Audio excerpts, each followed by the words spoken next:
जब आदरणीय मंत्री महोदय बोल रहे थे, आपने विपक्ष से किसी को भी पॉइंट ऑफ ऑर्डर उठाने का अवसर नहीं दिया। आपने उनको कुछ नहीं कहा, उन्होंने राजनीतिक आरोप लगाए, उन्होंने हाउस को मिसलीड किया। आप हमेशा सदन पर ये कैसे आरोप लगा सकते हैं कि आपने उनको कुछ नहीं कहा? आप तर्क बताइए, कहां मिसलीड हुआ? पॉइंट अध्यक्ष महोदय, यूपीए गवर्नमेंट के संदर्भ में कहा पूरा का पूरा मिसलीडिंग है, झूठ है। कहा इनकी डबल इंजन की सरकार ने लोगों को रास्ते पे ईद का नमाज भी पढ़ने नहीं दिया, और ये बात करेंगे।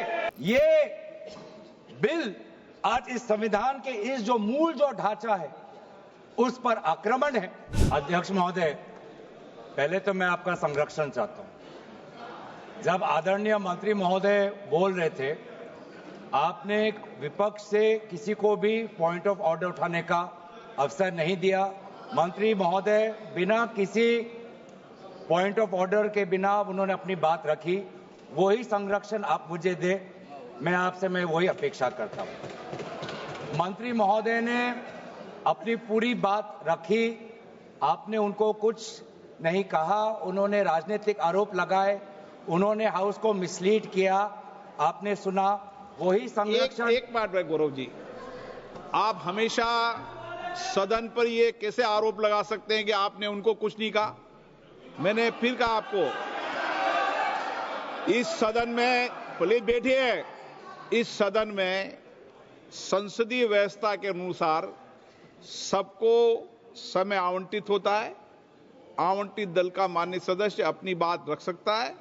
जब मैंने व्यवस्था दे दी कि कोई माननीय सदस्य बोलेगा, उसके बीच में आज शून्यकाल पॉइंट ऑफ ऑर्डर नहीं दिया जाएगा तो नहीं दिया जाएगा। माननीय गौरव को कहिए। अध्यक्ष देखिए, शुरू हो गया सर। आप दे रहे अनुमति, आप अनुमति दे रहे हैं सर। आपने हमें अनुमति दी। आपने अनुमति दी हमें। एक मिनट बैठिए। हमारे सर, इन्होंने हम शांति से सुनेंगे। अरे सुनो, ये अपना भाषण देने से पहले इन्होंने मिसलीड किया बोला। आप सब ये कोई तरीका? सर एक मिनट बैठिए।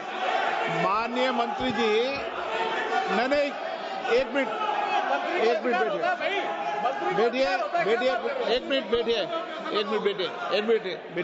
बैठिए। ठीक है, बैठिए।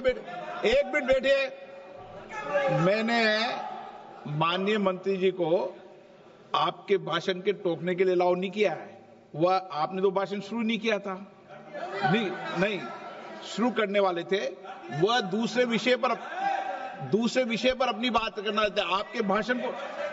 आपके भाषण को नहीं काट रहे आप। नहीं, आपके भाषण को तो अपनी बात कोई दूसरे विषय पर रखना चाहते हैं। मेरा सर इतना कहना है कि हम लोग शांति से बैठ के सुनेंगे।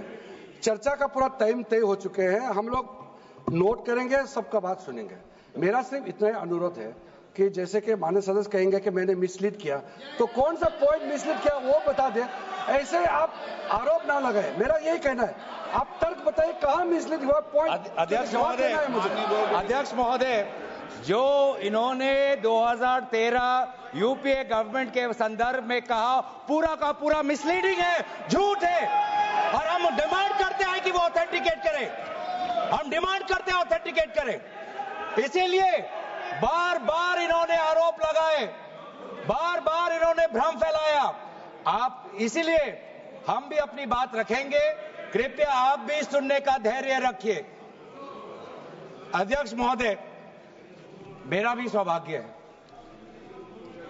कि पिछले सदन में मैं अयोध्या राम मंदिर पर अपने पार्टी का मैंने अपना व्यू, अपने पक्ष रखा, और आज वक्फ संशोधन 2025 पर अपनी दल का और विपक्ष की तरफ से अपना पक्ष रखा। और अयोध्या राम मंदिर में भी और आज के वक्फ के संशोधन में भी मेरा एक ही मार्गदर्शक है, वो है भारत का संविधान।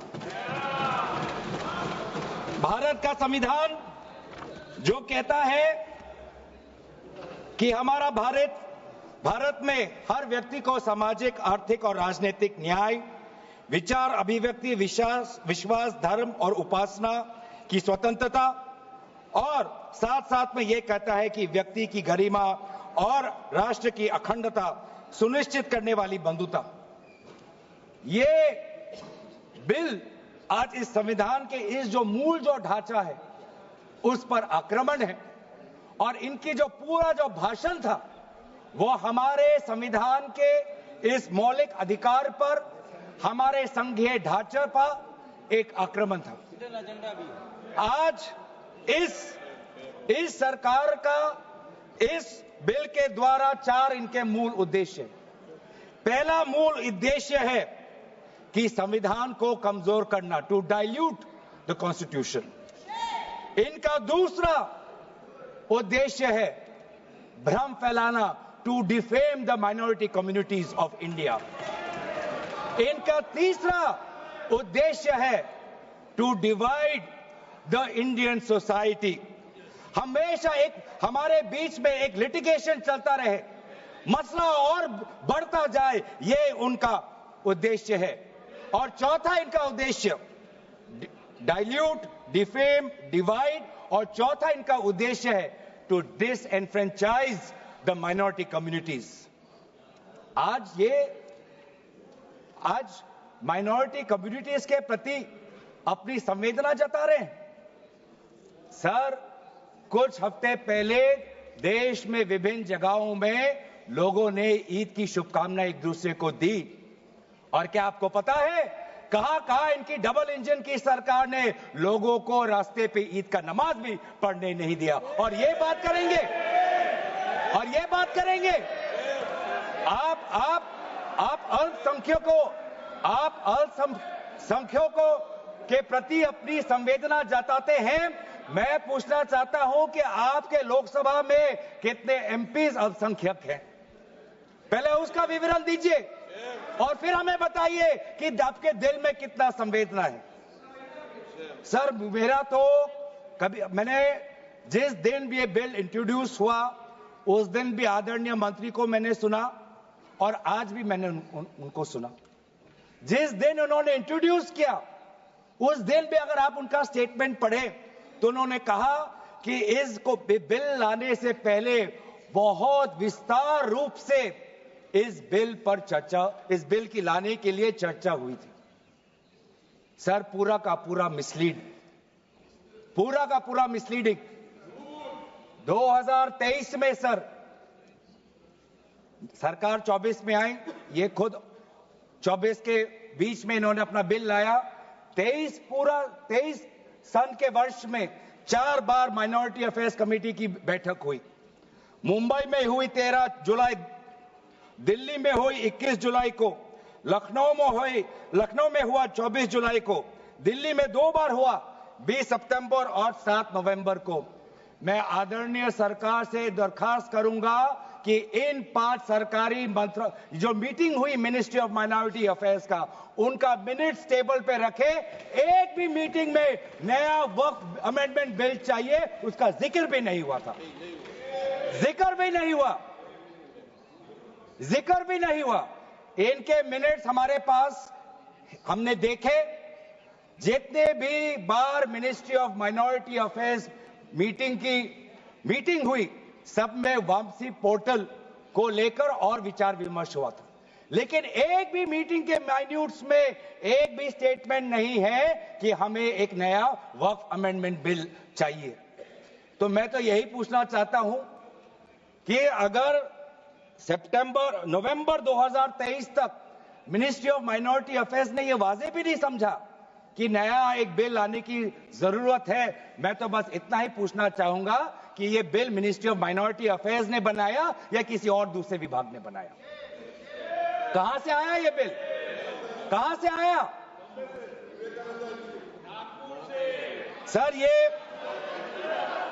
ये बात करते हैं कि ये संविधान के पक्ष में है।